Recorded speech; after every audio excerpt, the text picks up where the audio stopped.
Estoy en un pozo de deudas. Hi. Mi esposa me traicionó con mi mejor amigo. Trabajaba en 3 empleos. En depresión, limpiaba nuestro sótano. Encontré un libro de mi difunto abuelo. En la tapa decía, ábrelo cuando estés listo. Dentro había una llave extraña de algo. En el banco dijeron que no se había abierto desde 1948. Pero lo que encontré dentro me hizo olvidar por completo a quienes alguna vez amé. Nunca voy a olvidar el sonido de la risa de mi esposa cuando le mostré los movimientos bancarios. ¿De verdad pensabas que con tu sueldo miserable ibas a sostenernos?, dijo, con una frialdad que no le conocía. Fue el mismo día en que descubrí que llevaba casi 27.800 euros de deuda a mi nombre que yo nunca había pedido. Y que ella había sacado junto con mi mejor amigo, Mateo. Ese fue el día en que perdí a mi esposa, a mi amigo y a mi estabilidad económica. Pero no fue el peor. El peor llegó después, cuando me quedé solo en la casa semivacía, con las luces cortadas, y me di cuenta de que no tenía a quién llamar. Ni un ¿cómo estás? Ni un cuenta conmigo. Solo silencio. Un silencio grasoso, pesado, que te cae encima como una manta húmeda. Yo, que había sido tan cuidadoso. Yo, que pagaba todo. Yo, que trabajaba en 3 empleos y aún así no lograba ponerme al día. Yo, que creí que la lealtad era algo real. ¡Qué ridículo! Esa noche bajé al sótano buscando clavos para reparar una repisa rota. No porque la repisa importara, sino porque necesitaba sentir que podía arreglar aunque fuera una cosa en mi vida. Todo estaba lleno de cajas con olor a polvo viejo. Y ahí, entre un baúl de metal oxidado y unas herramientas que hacía años no usaba, encontré el libro. Era un libro de tapa dura, forrado en cuero marrón. No tenía título, autor ni fecha. Solo una frase en la portada, escrita con tinta casi desvanecida. Ábrelo cuando estés listo. Mi abuelo Tomás.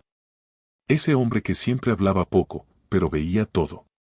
Ese que me enseñó a atornillar, a leer las vetas de la madera, a no fiarme de las personas que sonríen demasiado. Murió cuando yo tenía 12 años, pero los olores del sótano siempre me lo devolvían. Sentí un escalofrío. No por el polvo. No por el frío. Sino porque había algo inquietantemente oportuno en ese mensaje. Como si él supiera que un día, décadas después, yo iba a necesitarlo justo cuando ya no me quedara nada. No lo abrí inmediatamente. Me quedé sentado en el suelo, con la espalda contra la pared, sosteniendo el libro como si quemara. Había algo en el peso del objeto que me tensaba el cuello. Como si escondiera algo que no era un simple recuerdo. Cuando finalmente me atreví a abrirlo, no encontré páginas. El interior había sido vaciado, transformado en un compartimento. Dentro había una llave negra, pesada, con un diseño antiguo, casi gótico. Tenía un número grabado, C1748. Y un papel doblado en 4. Temblando, abrí el papel. Era la letra de mi abuelo. Si estás leyendo esto, es porque ha llegado el momento. No le digas a nadie. Lleva la llave al Banco Central, ventanilla 12. Pregunta por la caja C1748. Lo que encuentres adentro no es un regalo. Es una verdad. Y cuidado, la verdad, hijo, siempre cuesta. Si te gustan las historias de herencias, dinero y secretos familiares, dale like a este video y suscríbete al canal ahora mismo. Así YouTube no te ocultará las próximas historias de las que es imposible callar. Casi pude escuchar su voz ronca diciendo esas palabras. Me quedé ahí, aplastado por el significado. ¿Una caja de seguridad? ¿Desde cuándo tenía mi abuelo una? ¿Y por qué nunca lo mencionó? ¿Y por qué tanto secreto? Esa noche no dormí. Me debatí entre ir al banco y quemar el libro. Entre ilusionarme y temer. Porque cuando has tocado fondo, incluso la esperanza te da miedo. Al día siguiente, con la misma ropa arrugada, con ojeras que parecían golpes, fui al Banco Central. En la entrada casi me devuelven, porque parecía cualquier cosa menos un cliente serio. Pero la llave abrió puertas que yo no podría haber tocado por mí mismo. La ventanilla 12 estaba casi escondida, atendida por un empleado mayor, de rostro cuadrado y ojos grises. Vengo por la caja C1748, dije, mostrándole la llave. Él se quedó helado. De verdad helado. Como si hubiera visto un fantasma. Esa caja, murmuró, no se ha abierto oficialmente desde los años 70. Su voz sonó distinta, como si acabara de activar un protocolo. Me pidió que lo siguiera. En los pasillos subterráneos, el aire estaba más frío y olía a metal. Cuando llegamos al área de cajas, me hicieron firmar documentos que no entendí. Luego, con manos temblorosas, el empleado introdujo la llave. Un clic metálico, denso, profundo. La puerta se abrió. ¿Y lo que vi dentro? Lo que vi dentro me borró de un golpe a mi exesposa, a mi mejor amigo y a todo aquel que alguna vez creí amar. Me cambió la vida. Me cambió la mente. Me cambió la idea de quién era yo y de quién había sido mi familia. No era dinero. No era joyería. No era un arma. No era un testamento. Era algo que no debería haber existido. Algo que mi abuelo protegió durante décadas, incluso con su silencio. Algo que respondía preguntas que yo ni siquiera sabía que tenía. Algo que me obligó a rehacer toda mi historia desde cero. Me llamo Andrés, tengo 36 años, y durante mucho tiempo pensé que la vida era algo que podías mantener a raya solo con disciplina. Nací en un barrio humilde de Valencia, crecí entre herramientas, olor a serrín y los refranes viejos de mi abuelo Tomás. Él me enseñó a lijar, a no desperdiciar tornillos y, sobre todo, a no confundir ser bueno con ser ingenuo. Pero crecí, y la ingenuidad se convirtió en una especie de costumbre silenciosa que me perseguía a todas partes. Soy técnico de mantenimiento en un complejo de oficinas y además hago reparaciones por mi cuenta los fines de semana. Eres el hombre que siempre dice que sí, me dijo una vez un vecino. Y lo peor es que lo dijo como un cumplido. Mi esposa, mi exesposa, se llamaba Clara. Tenía 34 años, era risueña, inteligente, rápida para hablar y aún más rápida para salirse con la suya. Y Mateo, mi mejor amigo desde el instituto, era el tipo que siempre tenía una broma lista, una cerveza fría y una forma de hacerte creer que estabas en buenas manos. Esa combinación fue mi ruina. Clara había empezado a comportarse diferente hacía más de un año. Dejó de reírse de mis chistes, dejó de preguntarme cómo iba el trabajo, dejó de cenar conmigo. Decía que estaba agotada, que la vida era injusta, que merecía más. Yo me esforzaba por compensarlo. Doble turnos. Horas extra. Reparaciones nocturnas. Me decía que era temporal, que solo necesitábamos apretarnos un poco, que todo volvería a ser como antes. Pero cuanto más trabajaba yo, más se alejaban ellos. Nunca vi las señales. O sí, las vi, pero las interpreté como cansancio. Como estrés.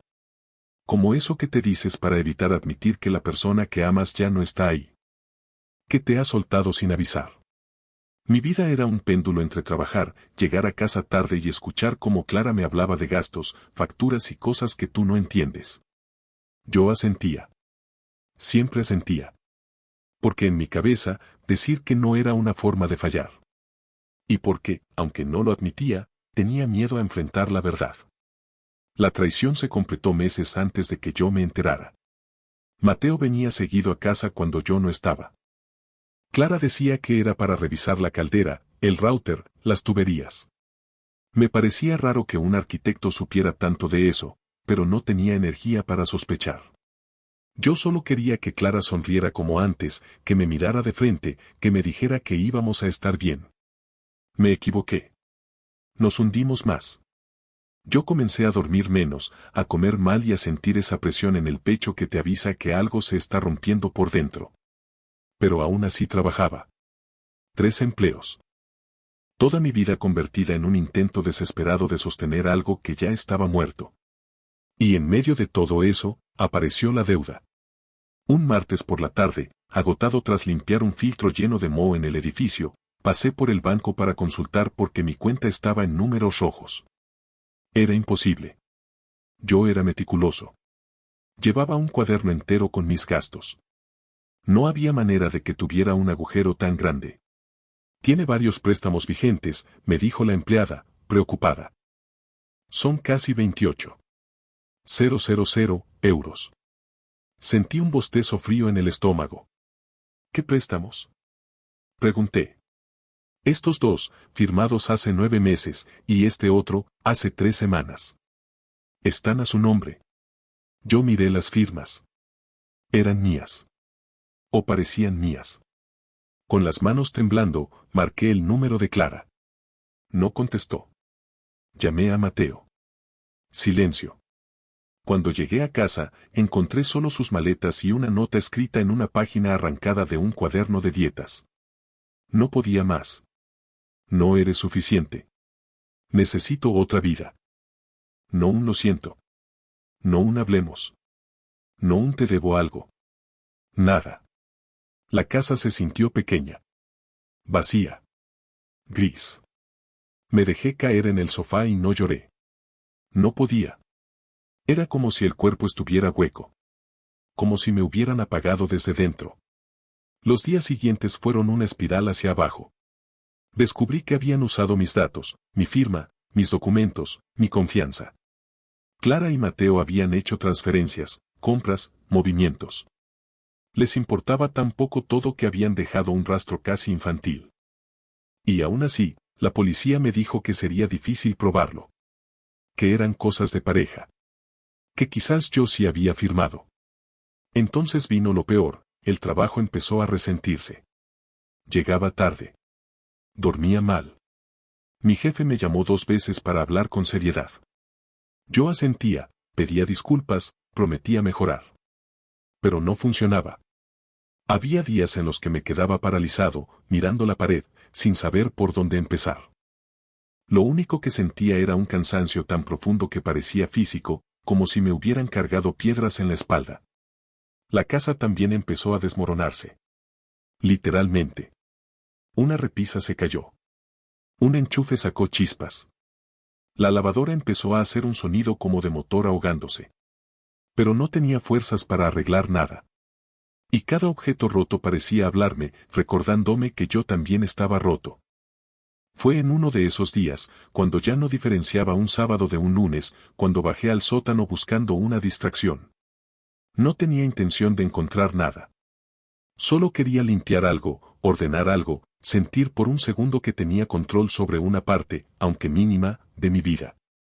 Ahí lo encontré. El libro. El mensaje. La llave. Y con ello nació un nuevo problema, el miedo. Porque el abuelo Tomás era un hombre bueno, pero nunca fue un hombre simple. Y si él había dejado una llave escondida en un libro sin páginas, dentro de un sótano, con instrucciones tan directas, era porque había algo que proteger. Algo que no confiaba en dejar a nadie más. Esa llave, fría y pesada en mi mano, me obligó a pensar en preguntas que nunca me había hecho.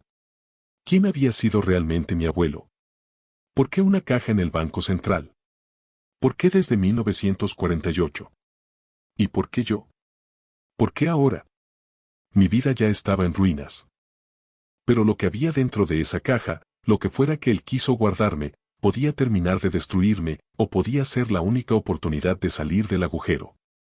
Y el miedo no era a lo que encontraría allí. Era a descubrir que parte de mi historia había sido una mentira. El empleado del Banco Central me dejó solo en la sala subterránea, como si supiera que lo que estaba a punto de ver no debía tener testigos. La caja C-1748 estaba abierta frente a mí, en una mesa metálica que reflejaba la luz blanca del pasillo. Sentí que el aire tenía una densidad distinta, como si el tiempo allí abajo se moviera más lento. Dentro no había oro, ni joyas, ni documentos legales. Había un sobre grueso, una carpeta de cuero oscuro y una fotografía en blanco y negro. Solo eso. Pero bastó ver la foto para que el mundo se me encogiera. En ella aparecía mi abuelo Tomás, con un bebé en brazos. Un bebé que no era mi padre. Un bebé que llevaba una manta con iniciales bordadas, ARAR. Yo soy Andrés Rivas. ¿Ese bebé, era yo? Sentí un nudo violento en la garganta. Me obligué a tomar la carpeta. Dentro había recortes de periódico, certificados de nacimiento, cartas sin remitente y hasta facturas viejas. La mayoría tenían fechas entre 1940 y 1970. Algunas, más recientes. pero lo que me hizo tambalear fue el sobre amarillo que estaba al fondo. Tenía mi nombre escrito con la letra de mi abuelo. Para Andrés. No antes. No después. Cuando estés listo. Abrí el sobre con manos torpes. Dentro había una carta de 3 páginas. La voz de mi abuelo volvió a mí con claridad mientras leía. Andrés, si llegaste a esta caja es porque ya te han roto. Yo no quería que crecieras con esta carga. Pero tampoco quise que te murieras sin saber quién eres realmente. Lo que voy a contarte empezó mucho antes de que tú nacieras. Mucho antes de que tu padre supiera la verdad. Tragué saliva. En 1948 yo trabajaba para una familia muy poderosa. Gente con dinero sucio y amistades sucias. Tu padre no es tu padre biológico. Y tu apellido, hijo, no es tu apellido original. Me quedé sin aliento. La habitación empezó a darme vueltas. Tú eres el nieto de un hombre que hoy tendría enemigos aún vivos. Por eso te oculté. Por eso te llevé lejos. Porque si sabían de tu existencia, te usarían, te perseguirían o te reclamarían como uno más de ellos. Tu padre te crió como propio porque lo amé como a un hijo, y porque él fue lo suficientemente noble para aceptar un secreto que no le pertenecía. Me llevé una mano a la frente. Todo mi cuerpo temblaba. En esta caja hay pruebas de quién eres en realidad, tu nombre verdadero, tu origen, y documentos que varios intentaron destruir. Hay también constancias de un dinero que te pertenece por derecho, pero que nunca quise que tocaras hace décadas. Aún hoy no sé si es bendición o maldición. Me detuve. Leí la última línea 3 veces antes de que mi mente la aceptara. Y Andrés, tu madre no murió como te dijeron. El golpe fue tan brusco que tuve que agarrarme a la mesa para no caer. Mi madre. Toda la vida me habían dicho que murió en el parto. Que mi padre, quien ahora parecía no serlo, había quedado solo conmigo. La carta seguía. Ella desapareció porque alguien la obligó. Y porque llevarte a ti era demasiado peligroso. Yo la ayudé a huir. No volví a saber de ella. Mis manos empezaron a sudar. El corazón me retumbaba en los oídos. Mi historia entera acababa de romperse como un vaso contra el suelo. Señor Rivas, ¿está bien? Preguntó el empleado desde la puerta, viéndome pálido. Necesito un minuto, logré decir. Él dudó, pero se retiró. Entonces apareció el segundo golpe. Debajo de los documentos, casi escondida, encontré una libreta azul. La abrí. Había direcciones. 3. Una tachada. Otra con fecha reciente. La última sin comentarios. Al final de la libreta aparecía un solo nombre escrito en letras grandes. Elena R. Mi madre. La mujer que supuestamente había muerto. Elena. Una dirección. Una ciudad. Un número de teléfono. Y debajo, una frase escrita a mano por mi abuelo. Si decides buscarla, hazlo solo cuando nada te ate atrás. Porque no se puede cargar 2 vidas rotas al mismo tiempo. Ahí lo entendí. Él sabía. Sabía que llegaría un día en que yo no tendría nada que perder. Y ese día, era ahora. Guardé los documentos en la carpeta. Cerré la caja. Y respiré hondo. Sentí un impulso que no supe contener, tenía que preguntarle al empleado. ¿Quién más sabía de esta caja? El hombre me miró fijamente. Esta caja está marcada con un código antiguo del banco. Las C-17 son de un programa temporal de protección documental. Eran para gente en peligro. Nadie puede abrirlas sin autorización, ni siquiera la policía. Su abuelo debió tener amigos muy importantes. ¿Y qué significa eso para mí? Pregunté, sintiendo un escalofrío. El hombre suspiró, como tomando una decisión arriesgada. Significa que si alguien más sabe que usted abrió esta caja, debería tener cuidado. Ahí se me helaron los huesos. ¿Por qué dice eso? Porque estas cajas se usan solo cuando hay riesgo de amenazas. O cuando alguien teme ser perseguido. Nos quedamos en silencio. Me temblaban las piernas. La cabeza me zumbaba. Cuando salí del banco, el sol me pareció demasiado brillante, demasiado falso. No sabía qué hacer. No sabía a quién llamar. No sabía si debía llorar, correr o gritar. Pero entonces, mientras caminaba hacia la salida, lo vi. Un hombre desconocido apoyado en una moto negra, mirándome directamente. Demasiado fijo. Demasiado atento. Demasiado oportuno. Cuando nuestras miradas se cruzaron, él se subió la capucha, arrancó y se fue sin decir nada. Un escalofrío me recorrió la espalda. Eso no era casualidad. Y ahí, justo ahí, supe que no había vuelta atrás. Que el pasado de mi abuelo, el secreto de mi verdadero apellido, la mentira sobre mi madre, todo estaba empezando a perseguirme también.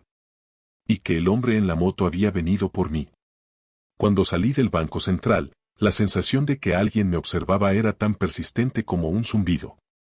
Caminé rápido hacia mi coche, mirando por encima del hombro cada pocos pasos. El mundo parecía el mismo, los coches avanzaban, la gente hablaba por teléfono, los autobuses resoplaban, pero yo ya no pertenecía del todo a ese mundo. Todo lo que había creído cierto, mi familia, mi identidad, mi origen, se había arrancado de cuajo. Y, sin embargo, no había tiempo para asimilar nada. El hombre de la moto no era casualidad. Lo supe en el momento en que se marchó sin intentar disimular su presencia. Era un aviso. O un mensaje. O el principio de algo que no iba a poder ignorar. Conduje hasta mi casa sin recordar los semáforos ni las calles por las que pasé. Solo cuando estacioné, con los dedos rígidos alrededor del volante, respiré hondo. Necesitaba pensar. Necesitaba ordenar aquel caos. Subí las escaleras como si fueran una pendiente interminable. Al abrir la puerta, la casa vacía me recibió con el mismo eco que desde que Clara se fue. Pero ahora ese vacío era distinto. Antes era dolor. Ahora era tregua. Un espacio donde podía caer sin que nadie me viera. Dejé la carpeta sobre la mesa del comedor, junto al plato sin lavar que había quedado de un desayuno que ni recordaba. Me senté.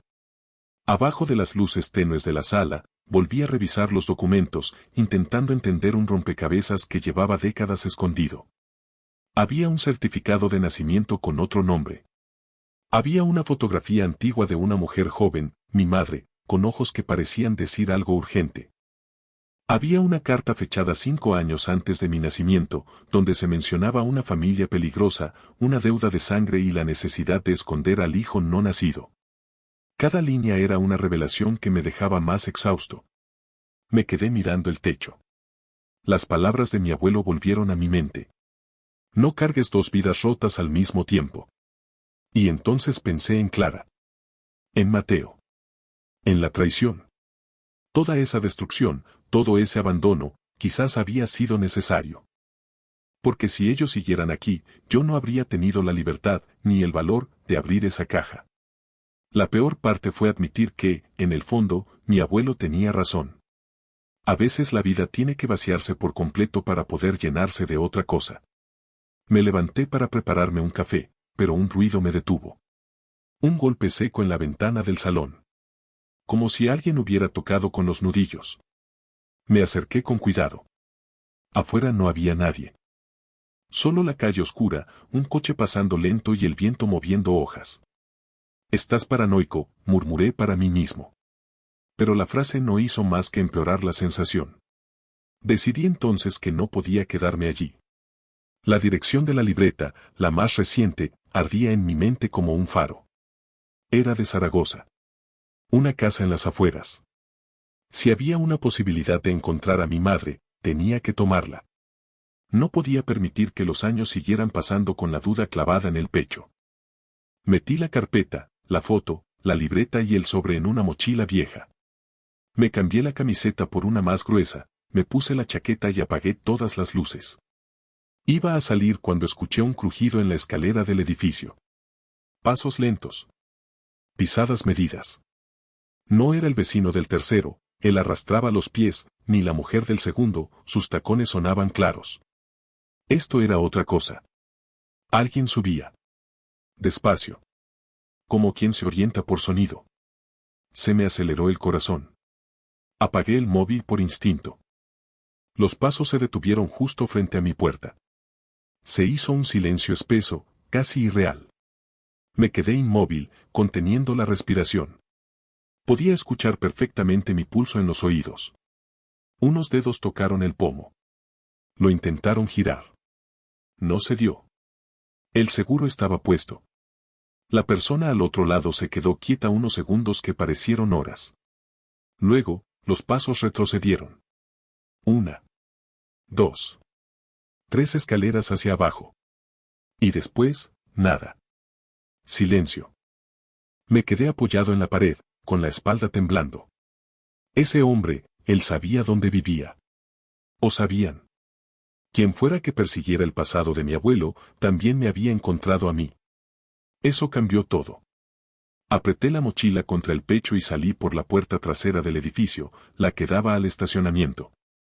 Caminé rápido, sin mirar atrás, hasta mi coche. Cuando el motor arrancó, sentí que mi vida anterior quedaba atrás como un abrigo del que por fin me había librado. La carretera hacia Zaragoza estaba casi vacía. A mitad de camino, la noche se volvió más densa, y el silencio del coche empezó a pesarme. Así que encendí la radio. Una emisora hablaba de noticias locales. Nada que pudiera distraerme. Apagué. Conducir me ayudaba a pensar. Intenté reconstruir todo. Mi abuelo había trabajado para gente peligrosa. Había protegido a mi madre. Había ocultado mi nacimiento. Había cambiado mi identidad. Y todo eso había sido enterrado durante décadas. Pero alguien más sabía parte de esa historia. Alguien que no quería que yo la descubriera. Alguien que había aparecido en una moto negra, y luego en mi edificio. No era casualidad. No era paranoia. Alguien estaba siguiendo mis pasos. Llegué a Zaragoza a las 4 de la madrugada. Estacioné lejos de la dirección y caminé el resto, temiendo ver una moto detrás de mí. No había nada. Solo frío y farolas. La casa era pequeña, con persianas viejas y un jardín abandonado. Toqué. Nadie contestó. Esperé. Toqué otra vez. Nada. Pero entonces vi algo. Pegado a la puerta, casi invisible, había un sobre. Con mi nombre. Mi verdadero nombre, Adrián Rivas. Mi respiración se detuvo. Alguien sabía que vendría. Quien fuera, sabía más que yo. Abrí el sobre con manos heladas. Dentro había solo una frase, escrita con tinta azul. Llegaste demasiado tarde. Te están siguiendo. No vuelvas aquí. Te llamaré cuando sea seguro. E.R. Mi madre. Mi madre viva. Mi madre huyendo. Mi madre sabiendo más de lo que imaginaba. Miré alrededor. La calle estaba vacía, pero se sentía observada. Y justo cuando guardaba la nota en el bolsillo, el motor de una moto rugió a lo lejos. Esa vez, demasiado cerca. La moto rugió en la distancia como un trueno contenido. No la veía, pero la vibración del motor en la madrugada helada no dejaba dudas, me habían encontrado otra vez. Guardé la nota en el bolsillo interior de la chaqueta y me pegué a la pared, luchando contra el impulso de correr sin dirección. Respiré hondo. Otra vez la frase de mi abuelo. Cuando estés listo. Era ahora. No había otra interpretación posible. Caminé hacia la esquina sin apartar la vista del fondo de la calle. La moto tardó en aparecer. Por fin la vi doblando lentamente, las luces bajas, la figura del conductor cubierta por una chaqueta gruesa y un casco negro. Iba despacio. Demasiado despacio para alguien que no busca algo. O a alguien. Yo. No pensé. No podía permitirme pensar. Crucé la calle de golpe y me oculté entre dos coches estacionados. La moto pasó a pocos metros. El conductor giró la cabeza como si pudiera oler el aire, rastrearlo. Cuando aceleró de nuevo, aproveché la oportunidad y me escabullí hacia el pequeño parque al final de la calle.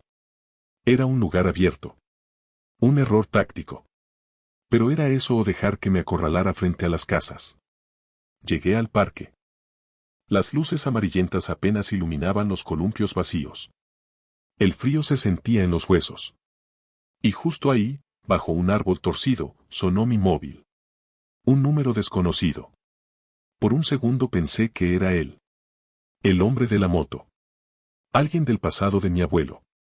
Alguien que quería los documentos. Pero algo en mi pecho, quizá intuición, quizá desesperación, me dijo que contestara. Diga. Susurré. Silencio. Un silencio largo.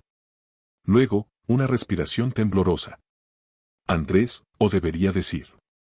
¿Adrián? El mundo se detuvo. Esa voz. Mamá. Nadie me prepara para decir esa palabra a una persona que creías muerta toda tu vida. La voz al otro lado se quebró, apenas un hilo suspendido en el aire. No puedo hablar mucho, dijo. Sé que encontraste la caja. Y sé que fuiste al banco. Te he estado siguiendo desde hace semanas, Andrés. No eres tú el que está en peligro, soy yo. Me arrodillé en el suelo del parque, sin sentir el frío. ¿Por qué? ¿Qué está pasando? ¿Quién es el hombre de la moto? ¿Por qué me ocultaste? ¿Por qué? ¿Por qué nunca? No pude terminar ninguna frase. Ella respiró hondo, como quien se prepara para saltar a un río oscuro. Porque tu verdadera familia pertenece a gente que nunca aceptó tu existencia. Cuando yo te quedé embarazada, me dieron dos opciones, entregarte o desaparecer. Tu abuelo me ayudó a elegir la tercera, esconderte. Él cambió todos los documentos. Todo tu pasado. Te salvó la vida, Andrés. Mi garganta se apretó. ¿Y ahora quieren? Recuperarte, respondió ella sin titubear. O borrarte definitivamente. Sentí el sabor metálico del miedo en la boca. Mamá, ¿dónde estás? Voy a buscarte. No. No puedes. No todavía. Lo que llevas en esa mochila, eso es lo que ellos quieren. No es solo tu identidad. Es una prueba. La prueba de que le perteneces a la rama que intentaron borrar hace décadas. Con eso podrían reclamar un poder que perdieron hace 40 años. Me quedé paralizado. ¿Qué poder? El control de un patrimonio enorme. Dinero que se esconde detrás de empresas fantasma, manos que manejan medio país sin que nadie lo sepa. Y tú eres la llave. Tu abuelo lo supo. Y lo guardó para que no te usaran. Las piezas empezaron a encajar. El miedo. El secreto. La caja de seguridad. Las advertencias. El hombre de la moto. ¿Qué hago ahora? Pregunté. Ella exhaló lentamente. Andrés, escucha bien. Debes desaparecer por un tiempo. No puedes volver a casa, ni al trabajo, ni a tu vida anterior. Confía solo en una persona, en ti mismo. Yo mantendré el contacto. Cuando todo sea seguro, te buscaré. Te lo prometo. Esa palabra me rompió. Prometo. Algo que nunca recibí de nadie. Ni de Clara, ni de Mateo, ni de nadie que hubiera dicho amarme. Mamá. Pero justo entonces escuché el motor otra vez. Cerca. Muy cerca.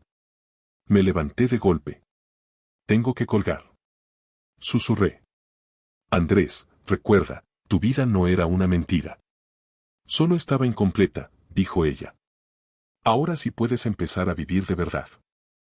Y la llamada se cortó. Guardé el móvil, me puse la capucha y corrí sin dirección clara, guiado por la adrenalina y el instinto. Crucé calles, salté una valla baja, esquivé un contenedor y me metí en una zona de obras. Escuché la moto acercarse, frenando en seco al llegar al parque. Me escondí detrás de un muro de ladrillos a medio construir. El motor se apagó. Pasos. Firmeza en el suelo. Un hombre caminando lento, deliberado. Me buscaba. Cerré los ojos y apreté los dientes. Estaba cansado de huir. Cansado de ser la presa. Cansado de cargar culpas ajenas. Y por primera vez desde que todo empezó, sentí ira. No de la que destruye. De la que despierta. Apreté la mochila contra el pecho, respiré hondo y salí por el otro lado de la obra. No corrí. Caminé rápido, decidido. Sabía que no podía quedarme en Zaragoza. Sabía que debía moverme. Rápido.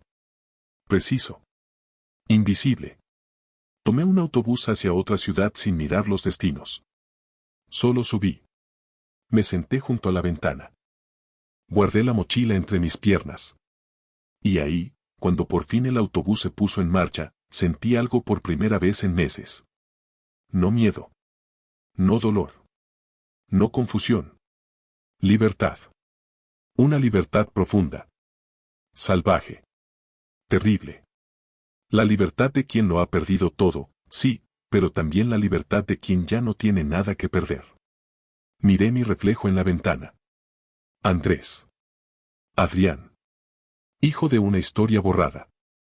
Herencia de un secreto que valía más que cualquier traición. Un hombre sin pasado fijo, pero con un futuro que, por primera vez, me pertenecía por completo. No sabía cuándo volvería a escuchar la voz de mi madre. No sabía quién era exactamente el hombre de la moto.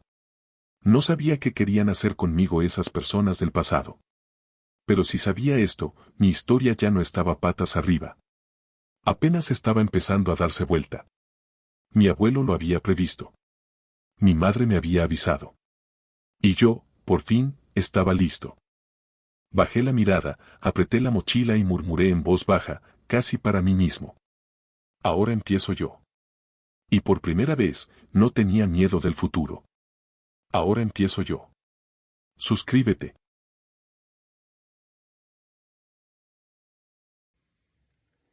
Bye.